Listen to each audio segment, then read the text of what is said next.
¿De qué sirve el sol que dora los olivares si la sombra del hambre y el miedo se alarga en los rostros? En la Andalucía de finales del 19, bajo el cielo azul implacable cerca de Córdoba, la tierra era tan hermosa como cruel. Los campos, propiedad de unos pocos, bebían el sudor de muchos, jornaleros cuyas vidas pendían del capricho de hombres como don Álvaro de Mendoza, cacique de la comarca, dueño de vidas y haciendas, un hombre corpulento de mirada fría que imponía su ley a golpe de látigo y deuda. En este mundo de contrastes vivía Mateo Valdeón. 22 años, delgado pero fuerte por el trabajo forzado desde niño, con ojos castaños, intensos, que escondían una inteligencia viva y una sed de lectura que saciaba a escondidas con libros prestados o encontrados. Su familia, pequeños agricultores antaño, había perdido casi todo por las deudas acumuladas con don Álvaro tras una plaga que arrasó las viñas. Su padre, Leandro, era un hombre quebrado, refugiado en el vino barato y la resignación. Mateo odiaba esa resignación. Soñaba con estudiar, con ser abogado o quizás periodista, con usar la palabra como arma contra la injusticia que había marchitado a su padre y sometía a sus vecinos. Pero los sueños eran un lujo caro en aquella tierra. Y en ese mismo pueblo, como una flor inesperada entre las piedras, vivía Carmen Reyes. 19 años, de belleza morena y ojos como noches estrelladas. Su risa era clara, contagiosa, pero su verdadero tesoro era su voz. Cuando Carmen cantaba flamenco, el aire vibraba. Su voz, aprendida de su abuela, era un quejío profundo que hablaba de penas ancestrales y una alegría vital que desafiaba la miseria. Era el orgullo de sus padres, Antonio y Sofía, jornaleros también bajo el yugo de don Álvaro y la luz de las fiestas humildes del pueblo. Sus caminos se cruzaron en la verbena de San Juan. El aire olía a jazmín y pólvora de cohetes. Mateo, apartado como siempre, observando, la vio bailar y luego la oyó cantar. Fue como si el mundo se detuviera. Aquella voz, aquella presencia llena de fuerza y gracia lo atravesó. Carmen, a su vez, reparó en aquel muchacho silencioso de mirada profunda que parecía ver más allá de las apariencias. Hubo un cruce de miradas, una chispa en la noche cálida. Los días siguientes buscaron excusas para encontrarse. Mateo la ayudó a cargar unos cántaros pesados, defendiéndola con palabras firmes pero calmadas de la insolencia de un capataz. Carmen le agradeció con una sonrisa que iluminó el día de Mateo. Empezaron a verse a escondidas en un olivar apartado cuyas hojas plateadas guardaban sus secretos, o junto al río cuyas aguas reflejaban su amor naciente. Hablaban de sus vidas, de sus miedos. Carmen admiraba la inteligencia de Mateo, su deseo de aprender, tan distinto a la brutalidad resignada que veía a su alrededor. Mateo le confesó su sueño de estudiar, de escapar, de cambiar las cosas. Carmen, por primera vez, sintió que un futuro diferente era posible. Él le prestaba libros que ella devoraba, aunque apenas supiera leer. Él le leía poemas bajo la luna, y ella le cantaba coplas que hablaban de amor y libertad. Pero la felicidad de los pobres es frágil como el cristal. Don Álvaro de Mendoza, que no perdía detalle de lo que ocurría en sus dominios, se fijó en Carmen. La había visto en la verbena, había oído hablar de su voz, y la deseó. No por amor, sino por capricho, por el placer de poseer lo que otros admiraban, por reafirmar su poder. Comenzó su asedio. Primero con halagos falsos y ofertas de ayuda a Antonio y Sofía. Luego, al ver la dignidad con que la familia lo rechazaba y la mirada desafiante de Carmen, recurrió a las amenazas. Desempolvó viejas deudas, supuestamente olvidadas, intereses abusivos que se multiplicaban como mala hierba. La soga empezaba a apretar el cuello de la familia Reyes. El desahucio, la servidumbre, la miseria absoluta eran las alternativas si Carmen no cedía a sus deseos. La angustia se instaló en la humilde casa de los Reyes. Antonio y Sofía envejecieron de golpe. Carmen perdió parte de su alegría, aunque ante Mateo intentaba disimular. Pero él veía la sombra en sus ojos. El miedo por ella y por su familia se mezcló con la rabia impotente contra don Álvaro, el hombre que también había arruinado a su propia familia. Intentó razonar con el cacique, apelar a una justicia que no existía en aquella comarca. Don Álvaro se rió en su cara, disfrutando de su desesperación. Intentó buscar pruebas de los engaños del terrateniente, pero los libros de cuentas eran un laberinto impenetrable y los vecinos callaban por miedo. La desesperación llevó a Mateo a un acto impulsivo. Una noche, siguiendo los rumores, descubrió una pequeña operación de contrabando de vino que don Álvaro realizaba para evitar impuestos. No era mucho, pero era algo. Con el corazón latiéndole en la garganta, organizó una forma anónima de exponerlo. Denunció el cargamento a los guardias de una patrulla forastera, menos comprados que los locales. El vino fue confiscado, y aunque don Álvaro logró minimizar las consecuencias, el golpe a su orgullo y la pequeña pérdida económica fueron suficientes para enfurecerlo. Mateo no obtuvo dinero directamente, pero el incidente distrajo temporalmente a don Álvaro y creó un pequeño revuelo que alivió la presión sobre los reyes por unos días. Fue una victoria pírrica, peligrosa. La venganza de don Álvaro no se hizo esperar. No podía probar la implicación de Mateo en la denuncia, pero lo sabía, y decidió aplastarlo. Urdió una acusación falsa, robo de herramientas en la finca y agresión a un guarda, que supuestamente lo sorprendió. Testigos comprados, pruebas fabricadas. Mateo fue arrestado violentamente ante la mirada impotente de su padre y las lágrimas desesperadas de Carmen. La cárcel local era un agujero húmedo y oscuro. Los días se convirtieron en semanas, las semanas en meses. Mateo sufrió el frío, el hambre, la humillación, pero lo peor era la sensación de impotencia, el miedo por Carmen, la certeza de que su acto desesperado solo había empeorado las cosas. Su padre, Leandro, apenas podía visitarlo, consumido por la vergüenza y el miedo. Carmen intentó verlo, interceder, pero solo consiguió atraer más la atención lasciva y amenazante de don Álvaro. Finalmente, tras casi 6 meses, un joven abogado de oficio llegado de la ciudad, idealista y horrorizado por las irregularidades del caso, consiguió demostrar la inconsistencia de las acusaciones. Las pruebas eran débiles, los testimonios contradictorios. Mateo fue liberado, pero marcado.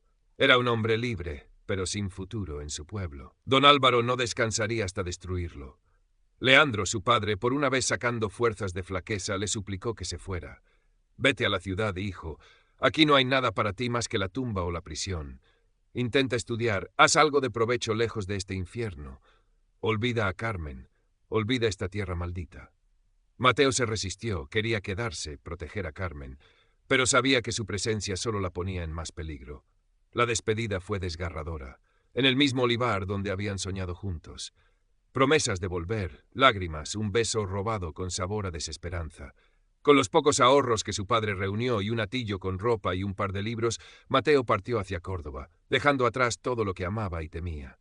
Comenzó la larga elipsis del tiempo y la distancia. En Córdoba, la vida de Mateo fue una lucha constante. Trabajaba en lo que encontraba, mozo de almacén, recadero, ayudante en una imprenta. Vivía en una buhardilla fría y húmeda. Cada moneda ahorrada iba para libros de segunda mano o para pagar las clases nocturnas de derecho a las que asistía con fervor casi religioso. El recuerdo de Carmen, la sed de justicia, la imagen del rostro cruel de don Álvaro eran su combustible. Las noches eran largas, robando horas al sueño para estudiar a la luz de un candil. La ciudad era un monstruo indiferente, pero también un lugar de oportunidades, de conocimiento. Poco a poco, su inteligencia y su tenacidad empezaron a abrirle pequeñas puertas. Conoció a otros estudiantes, a periodistas con conciencia social, a abogados que luchaban contra el sistema. Su nombre empezó a sonar en círculos reducidos como el de un joven brillante y comprometido. Mientras tanto, en el pueblo, la oscuridad se cernía sobre Carmen. Sin la presencia de Mateo, don Álvaro se sintió libre para intensificar su acoso. La visitaba en casa de sus padres con excusas vanas, le hacía regalos que ella rechazaba con asco, la seguía con la mirada cuando trabajaba en el campo. Antonio y Sofía vivían en un terror constante. Carmen resistía con una dignidad silenciosa, refugiándose en su trabajo y en el recuerdo de Mateo. Su voz, su cante, era su único consuelo, su forma de mantener viva la esperanza, de expresar su dolor y su anhelo. Cantaba a escondidas para sí misma, coplas que hablaban de ausencia y resistencia. Una tarde la bestia mostró sus garras definitivamente. Don Álvaro, ebrio de vino y poder, la interceptó en un camino solitario cuando volvía del campo. Intentó forzarla, arrastrarla hacia la oscuridad de un granero. Carmen luchó con la fiereza de una leona herida. Gritó, arañó, mordió. En la violencia del forcejeo, mientras él intentaba callar sus gritos, tapándole la boca brutalmente, ella sintió un dolor agudo, un desgarro interno en la garganta. Siguió luchando hasta que él, frustrado, temiendo haberla dañado de forma demasiado visible y alertado por los gritos que alguien pudo oír, la golpeó dejándola semi-inconsciente y se marchó maldiciendo. Cuando Carmen volvió en sí, el dolor físico era inmenso, pero palidecía ante el horror que descubrió al intentar hablar, al intentar cantar. Su voz se había roto. No era mudez total, pero el sonido que salía era un susurro áspero, doloroso, inútil para el cante. Su tesoro, su orgullo, su única vía de escape y expresión, le había sido arrebatado. Don Álvaro, para asegurarse su silencio y controlarla, la confinó en un anexo de la hacienda, una especie de sirvienta prisionera, aislada del mundo. A sus padres les dijo que la había acogido por caridad, amenazándolos con la ruina total si decían una palabra. Carmen se convirtió en una sombra silenciosa, sus ojos reflejando un dolor que ya no podía cantar. Pasaron así varios años.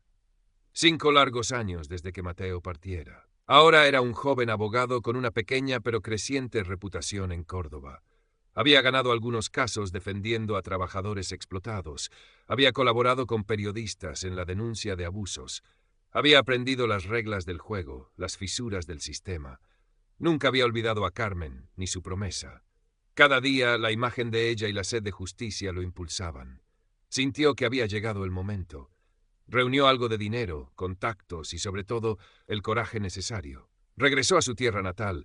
El pueblo parecía el mismo, pero el aire era más pesado, más silencioso. Preguntó por Carmen.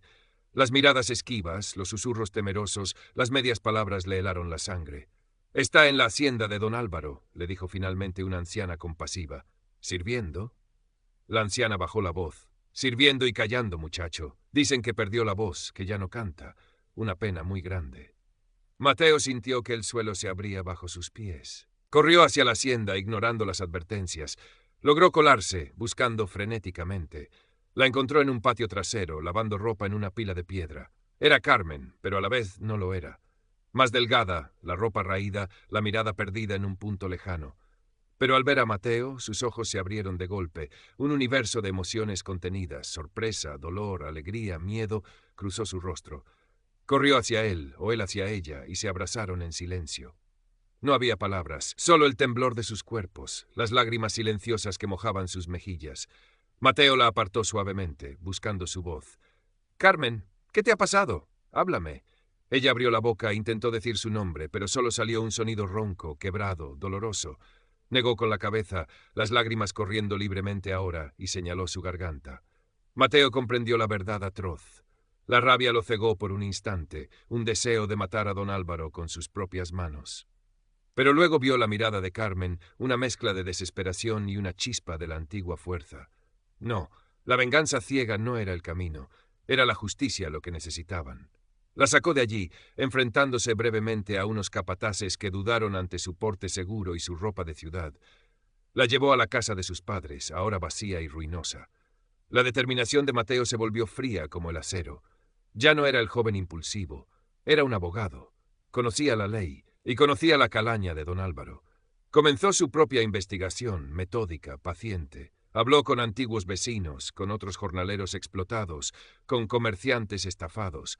Al principio el miedo los atenazaba, pero la presencia de Mateo, su seguridad, su promesa de protección y sobre todo el ejemplo silencioso de la resistencia de Carmen empezaron a resquebrajar el muro de silencio. Consiguió testimonios jurados, documentos que probaban la usura sistemática, la falsificación de lindes, la intimidación, los abusos laborales. Descubrió incluso pruebas de un antiguo crimen. La muerte sospechosa de un pequeño propietario cuyas tierras don Álvaro había absorbido convenientemente. Con un expediente sólido bajo el brazo y aprovechando sus contactos en Córdoba, presentó una querella formal ante un juez de la capital menos susceptible a las influencias locales. El caso causó revuelo. Mateo usó también la prensa. Algunos artículos valientes publicados en periódicos cordobeses empezaron a dibujar el retrato del tirano de la comarca. La presión aumentó. El juicio fue un acontecimiento.